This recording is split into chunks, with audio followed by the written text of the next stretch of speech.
प्यारे दोस्तों, इस सच्ची घटना का मतलब किसी का दिल दुखाना नहीं है, किसी को सताना नहीं है, बल्कि आप लोगों को जागरूक करना है। अगर हमारी वीडियो आपको अच्छी लगे तो लाइक करें, कमेंट करें और शेयर करें। बड़ी संख्या में लोग करते क्या हैं, जब उन्हें मूंगफली खरीदनी होती है, अंगूर खरीदना होता है या चना खरीदना होता है, दुकान पर जाते हैं, दुकानदार से पूछते हैं और इसी बीच में कुछ लोग उठाकर खा लेते हैं। खाते खाते पूछते हैं, भैया इसका क्या दाम है, क्या रेट है? तो दुकानदार भी उस पर गुस्सा नहीं करता। दुकानदार को पता होता है कि अक्सर इस तरह की चीज़ उठाकर लोग खा जाते हैं। खाने वाला ये देखता है कि उसका स्वाद कैसा आ रहा है, साथ में ये भी देखता है कहीं ये ख़राब तो नहीं है। ऐसे ही एक लड़का है जिसकी उम्र लगभग 16 साल की होती है। उस लड़के को आदत है, जब भी वो किसी दुकान पर जाता था उठाकर वो खा लेता था। इस तरह से ही वो मीट की दुकान पर जाता था और वो थोड़ा सा मीट उठाकर खा लेता था। अगर यदि कोई नया दुकानदार है और किसी ने उसे पहली बार देखा है तो एकदम वो आश्चर्य में पड़ जाता है, यानी सोच में पड़ जाता है, आखिरकार ये क्या कर रहा है। लेकिन अगर किसी ने उसको पहले भी ऐसे काम करते हुए देखा है, खाते हुए देखा है कच्चा मीट, तो वो ऐतराज़ नहीं करता। उसे तो पता है कि वो अक्सर ही ऐसा करता है। एक मीट की दुकान उस लड़के के ठीक बिल्कुल सामने होती है। वो जब भी उस दुकान के सामने से गुजरता है हमेशा वो मीट उठाकर खा लेता था। एक दिन उस लड़के की तलब हो जाती है। उसने सोचा कि मैंने अब हर तरह का मीट खाया है, क्यों ना एक बार मैं इंसान का मीट खाकर देखूं, आखिरकार इंसान का मीट कैसा होता है।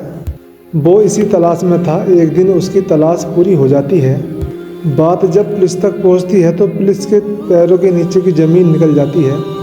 पुलिस के भी पसीने छूट जाते हैं। मीडिया ने भी जब इस बात की कवरेज की थी तो लोगों को यकीन नहीं हो रहा था कि 15 साल का लड़का इतना ख़तरनाक कैसे हो सकता है। आज की जो सच्ची घटना मैं आपको सुनाने जा रहा हूँ, ये घटना है पंजाब प्रदेश का एक ज़िला है लुधियाना। ये लुधियाना की ही सच्ची घटना है। लुधियाना में डोगरी एक जगह लगती है। डोगरी में पंजाबी बाग एक इलाके में कॉलोनी है जिसका नाम है शेख कॉलोनी। यहाँ पर उत्तर प्रदेश के उन्नाव के एक गांव का रहने वाला जिसका नाम दिलीप कुमार होता है, जो कि पेशे से मजदूर होता है। उसकी पत्नी का नाम संगीता होता है। संगीता घरों में काम करती है। उसका बड़ा वाला बेटा जिसका नाम दीपक होता है, जिसकी उम्र 15 साल होती है। दीपक भी अपनी माँ और बाप की तरह काम करने के लिए जाता है, लेकिन घर में 1 साल की बच्ची है जिसका नाम काजल है। 3 साल का एक बेटा है जिसका नाम राहुल है। इन दोनों बच्चों की देखभाल करने के लिए एक 8 साल का बालक है जिसका नाम दीपू है, और दूसरे की उम्र लगभग 15 साल की है जो दुकान पर काम करता है। 17 जनवरी 2017 की ये बात है। दोपहर के लगभग 12:30 बजे के आसपास की ये बात है। संगीता जो लोगों के घरों में काम करके सीधा घर पहुंचती है, क्योंकि रोज़ का ये काम है। घर पर आती है और उसके बाद खाना वाना बनाती है, खाना शुरू कर देती है। इसी बीच में उसका छोटा बेटा यानी बड़ा बेटा जो दुकान पर काम करता है वो भी आता है और जल्दी जल्दी खाता है और कहता है कि माँ, मुझे भी अपने काम पर निकलना है। माँ भी काम पर निकल जाती है और बेटा भी खाना खाने के बाद काम पर निकल जाता है। घर में 2 जो उसके बच्चे हैं, जो एक 1 साल का है, एक बच्चा 3 साल का है जिसका नाम राहुल है, वो तो घर पर मौजूद हैं। लेकिन जो दूसरा बेटा है जिसका नाम दीपू है, जिसकी उम्र लगभग 8 साल की है, वो घर में मौजूद नहीं है। अक्सर वो इस तरह की लापरवाही करता है। अक्सर वो खेलने के लिए बाहर निकल जाता है, लेकिन वो अपने छोटे भाई बहन के साथ पास आ जाता है। माँ है वो काम करने के लिए निकल जाती है। दोपहर के लगभग 3:30 बजे के आसपास फिर से वापस जो लौट कर आती है, आकर देखती है जो उसकी बेटी है छोटी काजल, वो बहुत ज़ोर ज़ोर से चीख कर रो रही थी। जो उसके बराबर में 3 साल का बेटा है जिसका नाम राहुल है, वो बैठा हुआ छुपाने की उसे कोशिश कर रहा था, लेकिन वो चुप नहीं हो रही थी। यानी माँ का गुस्सा, यानी संगीता का गुस्सा बढ़ जाता है। संगीता समझ जाती है, यानी इस बार वो कई घंटे से गायब है। वो खेलने के लिए गया हुआ है। तुरंत वो घर से बाहर निकलती है और वो अपने बेटे दीपू को बार बार आवाज़ लगाती है। दीपू दीपू एक घर से दूसरे दूसरे तीसरे इस तरह से पूरे गांव में उसको ढूंढ लेती है। जहां बच्चे खेलते हैं उसने ऐसी कोई जगह नहीं छोड़ी जहां अपने बच्चों को नहीं ढूंढा। आखिरकार दीपू कहाँ गया। आखिरकार दीपू को लेकर माँ की चिंता बढ़ती रही। अभी लगता है कि वो लापरवाही से खेलने के लिए चला गया, लेकिन जब वो अचानक से गायब हो जाता है तब वो परेशान हो जाती है। शाम के 6 बज जाते हैं, पता नहीं चलता है। जो उसका बेटा है वो भी काम पे से लौट के वापस आ जाता है, जिसका नाम दीपक है। उसकी उम्र 15 साल है। इसी के बीच में जो उसका पति है जिसका नाम दिलीप कुमार है, वो भी मौके पर पहुंच जाता है। दिलीप कुमार को ये बात बताई, साथ में अपने बेटों को बताई, तो तीनों मिलकर और गांव वाले मिलकर आसपास के इलाके में ढूंढने लगते हैं। जब उनका बालक नहीं मिलता है तो वो नज़दीकी पुलिस स्टेशन में जाकर और वो इस तरह से कहते हैं कि मैं अपने काम पर निकल जाती हूँ सुबह को, मेरे पति भी निकल जाते हैं, मेरा बेटा भी काम पर निकल जाता है। दोनों बच्चों की देखभाल करने के लिए जो मेरे दूसरे नंबर का बेटा है दीपू, जिसकी उम्र 8 साल है, वो यहाँ नहीं है, वो गायब हो चुका है साहब, उसको ढूंढ दो। परिवार वाले रो रहे थे और बिलख रहे थे, बार बार विनती कर रहे थे। इसी बीच में पुलिस के पास एक कॉल आती है तो पता चलता है कि एक इलाका है, वहाँ पर एक लाश मिली है। जब वहाँ पर लाश की सूचना मिलती है तो पुलिस वाले जानकारी प्राप्त करते हैं तो उस बच्चे की माँ से पूछते हैं तुम्हारा बच्चा कितना बड़ा है और उसने कैसे कपड़े पहन रखे हैं और उसकी उम्र कितनी है। इस तरह की बातें बताई जाती हैं। और वहाँ जाने के बाद जब पुलिस मौके पर पहुँचती है तो देखती क्या है, 2 बोरियां हैं और 2 बोरियों के अंदर लाश के 6 टुकड़े रखे हुए थे। 6 टुकड़ों को देखने के बाद पुलिस ने उन टुकड़ों को जोड़ने की कोशिश की और उसके बाद इन टुकड़ों को पुलिस ने पोस्टमार्टम के लिए भेज दिया। इधर पोस्टमार्टम के लिए भेजा जाता है, उधर जो परिवार वाले थे उनको कुछ फ़ोटो दिखाई दिए जाते हैं।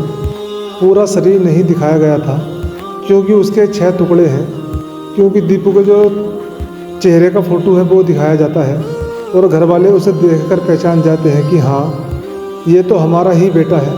उसके जिस्म पर कोई कपड़ा नहीं था, जिसमें उसके 6 टुकड़े थे। दोनों हाथ अलग थे, दोनों पैर अलग थे, सर अलग था, धड़ अलग था। अब जब पोस्टमार्टम की रिपोर्ट आती है, पुलिस वालों के लिए ये बात बहुत चौंकाने वाली थी। डॉक्टरों ने कहा जो इसका दिल है वो एकदम गायब हो चुका है। शरीर के कुछ ऐसे हिस्से हैं जो इस टाइम मौके पर नहीं हैं, गायब हो चुके हैं। फिर फॉरेंसिक टीम डॉग स्क्वाड की मदद से अब बाकी उस हिस्सों को भी तलाश करने की कोशिश की जाती है। चारों तरफ तलाश किया जाता है, पुलिस को कुछ भी नहीं मिलता है। जो भी मिलता है उन बोरियों के अंदर ही रखा हुआ था। किसी की नज़र पड़ी थी आसपास के व्यक्ति की, पुलिस को उसने सूचना दी। आखिरकार ये कब हुआ और क्या हुआ, आखिरकार ये कत्ल क्यों हुआ और ये कत्ल किसने किया। और परिवारों ने पहचान कर ली थी कि उनका बेटा ये दीपू ही है जिसकी किसी ने वाकई में हत्या की है। पुलिस के लिए 2 मामले थे। पुलिस कभी इस मामले को दुश्मनी की नज़र से देख रही थी कि हाँ किसी ने जो हत्या की है वो दुश्मनाई की वजह से ही की है। दूसरा मामला माना जा रहा था कि शायद तंत्र मंत्र के लिए इसकी हत्या की है, कि किसी ने बलि दी है।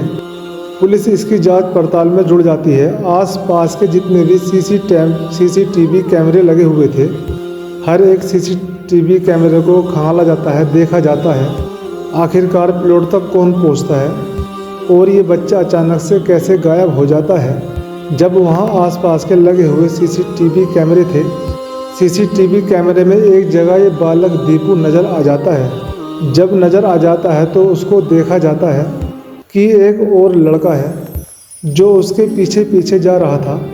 तभी घर वालों को दिखाया गया कि ये लड़का है, इस लड़के को तुम पहचानती हो या नहीं पहचानते हो। तो वो बताते हैं कि हाँ ये पास में ही रहता है, इसका नाम बीकू है। बीकू जिसकी उम्र लगभग 15 साल की होती है। अब पुलिस वाले उस बीकू की तलाश करते हैं और तलाश करने के बाद उससे पूछते हैं कि बेटा तुम्हारे साथ दीपू देखा गया था आखिरी बार, क्या तुम बता सकते हो।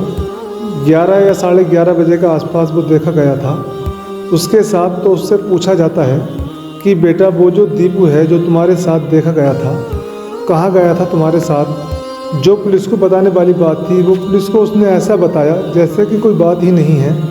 और जैसे जैसे पुलिस के सवाल आ रहे थे तो वैसे ही वैसे वो जवाब दे रहा था। तो पुलिस के भी पसीने छूट जाते हैं, पुलिस भी सोचने पर मजबूर हो जाती है। उसने बताना शुरू कर दिया कि सर वो जो दीपू है ना, उसे मैं अपने साथ लेकर गया था। उससे मैंने पूछा था क्या तुझे पतंग की डोर चाहिए। उसने कहा हाँ मुझे पतंग की डोर चाहिए। तो मैंने कहा मेरे पास पतंग की मेरे घर में बहुत सारी डोर हैं, अगर चाहिए तो मेरे साथ चलो। वो उसे उसके अपने घर से लेकर आता है। वो अपनी बहन को और भाई को आराम से खिला रहा था और खिलाते खिलाते उसे वहाँ से उठाने के बाद वो अपने घर पहुँच जाता है। उसके घर में जितने भी सदस्य रहते हैं, चाहे महिला हो या पुरुष हो, सब के सब मेहनत मजदूरी करते हैं, इसलिए उस दिन घर पर कोई नहीं था। जैसे ही वो घर के अंदर प्रवेश करता है और मौका पाते ही उसका गला दबाकर और उसकी मौत कर देता है, जान से मार देता है। जब उसकी हत्या कर देता है तो उसके बाद उसके शरीर से एक एक कपड़े को अलग कर देता है और कपड़े अलग करने के बाद खींचता हुआ उसे बाथरूम लेकर जाता है। और बाथरूम में ले जाने के बाद एक हथियार इस्तेमाल करते हुए पहले तो जो उसकी गर्दन है उसके धड़ से बिल्कुल अलग कर देता है, उसके बाद उसके पैरों को अलग करता है, उसके बाद उसके हाथों को अलग करता है, उसके शरीर के 6 अलग अलग टुकड़े कर देता है। इसी बीच टुकड़े अलग अलग करने के बाद जांघ का एक हिस्सा होता है, उस हिस्से को काटकर उसे खाना शुरू कर देता है। तो जो उसकी आदत थी, पुलिस वालों ने पूछा कि ऐसा तुमने करा क्यों करा बेटा। तो उसने पुलिस वालों से कहा कि मेरी आदत थी, जैसे चिकन हो या मीट हो, मैं किसी दुकान पर जाता था, मैं उसका एक टुकड़ा उठाकर खा लेता था, मेरा मन करता था कच्चा ही खाने का। उसके पास दुकान थी एक मीट की, वो अक्सर कच्चा ही उठाकर खाता था, उसकी एक ऐसी ही आदत होती है। तो उसने सोचा मुझे इंसान का भी मीट खाना है, मैं देखना चाहता हूँ कि इंसान का मीट कैसा लगता है और कितना स्वादिष्ट होता है या नहीं होता है या किस तरह का होता है। उसका स्वाद देखने के लिए, परखने के लिए उसने कहा जो खाया वो खाया। मैंने सोचा उसके टुकड़ों का क्या करना है। उसके टुकड़ों को पहले पॉलीथीन में रखता है, फिर उसके बाद वो बोरियों में रखता है कि उसमें ब्लड वगैरह ना निकले। लेकिन वहाँ जो ब्लड बहा हुआ था उस ब्लड को वो इकट्ठा करता है और उस ब्लड को वो पीता है, उस ब्लड का टेस्ट देखने के लिए कि आखिरकार इसका टेस्ट कैसा है।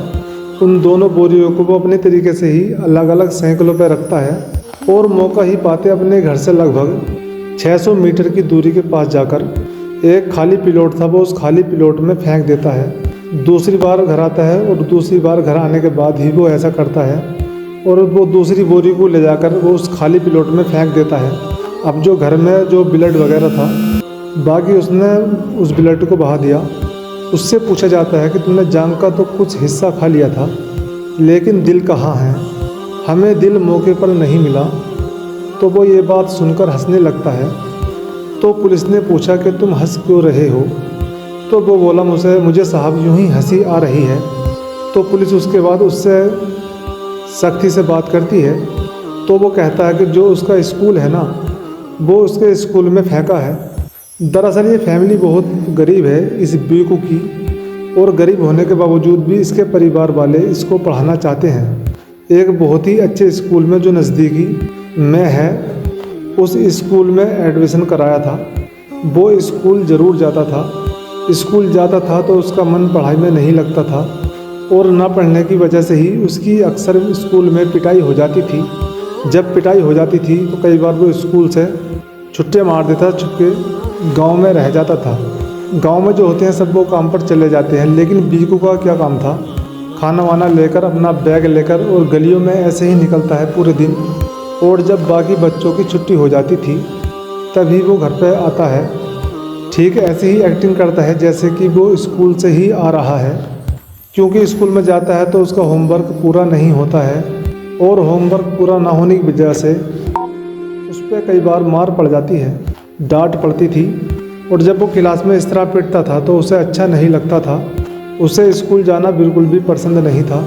उसने सोचा इस बच्चे का दिल वो अगर अपने स्कूल में फेंक देगा और ये दिल स्कूल में किसी को मिलेगा और ये बात मीडिया में पहुंचेगी तो मीडिया में आने के बाद ये स्कूल बंद हो जाएगा।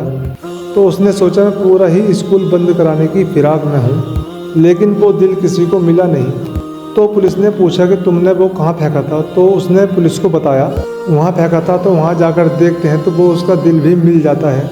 जब मिल जाता है तो पुलिस वालों को उसकी बातें सुनकर यकीन नहीं हो रहा था। तो उससे पूछा तुमने ये सब बातें कहाँ से सीखी? तो उसने कहा कि सर मैंने बहुत सारे क्राइम शो देखे हैं, तो उन क्राइम शो को सीखने के बाद मैंने सीखा ऐसा ही कुछ नया करते हैं, कुछ अलग करते हैं, और वहाँ से ही सीख सीख के मैंने ये कत्ल करना भी सीख लिया। उससे जब पूछा जाता है तो वो उसने आला कत्ल घटनाक्रम को अंजाम दिया था, उसने वो भी बरामद करा दिया और पुलिस ने उसको गिरफ्तार किया। हालांकि गिरफ्तार तो नहीं बोलेंगे क्योंकि उसकी उम्र लगभग 15 साल की थी, लेकिन पुलिस वालों को सोचकर आखिरी मंथन हो जाता है कि इसने जो हरकतें की हैं, इसने जो क्राइम किया है वो ऐसा किया है जैसे कि कोई बड़े करते हैं, लेकिन ये 15 साल का बालक है। इस पर जो मुकदमा चलना चाहिए, क्या वो बड़ों की तरह चलना चाहिए या फिर बच्चों की तरह चलना चाहिए? क्योंकि जो वो उसकी उम्र थी वो 15 साल थी, इसलिए उसको बाल सुधार भेजा गया और बच्चे की तरह केस चला। अगर कोई 15 साल का बच्चा 18 साल की उम्र से कोई ऐसा काम कर देता है, कत्ल कर देता है, ऐसा अंजाम देता है, तो उसमें बताया जाता है तो उसे अधिकतम सज़ा 3 साल की हो सकती है। हालांकि ये मैंने जानने की कोशिश की आखिरकार बीकू के साथ आखिरकार क्या हुआ, उसे कितनी सज़ा हुई या नहीं हुई।